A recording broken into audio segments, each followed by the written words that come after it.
আসসালামু আলাইকুম। গানপ্রিয় মানুষ যারা আছেন সকলের উদ্দেশ্যে বলছি, বিশেষ করে যারা কসবার আছেন, কসবার তার আর কোনো চিন্তা নাই। আগে এই হারমোনিয়ামের জন্য আমরা রওনা লাগতো যে বাউন বেড়া কুমিল্লা, এখন এই দুর্গতির দিন শেষ।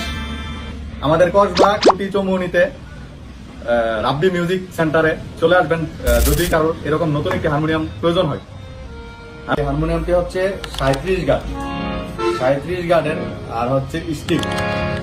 এই হারমোনিয়ামটি আমি নিয়েছি আমার এক স্টুডেন্টের জন্য। আপনাদের যদি প্রয়োজন হয় এমন হারমোনিয়াম তাহলে অবশ্যই চলে আসবেন রাব্বি মিউজিক সেন্টারে।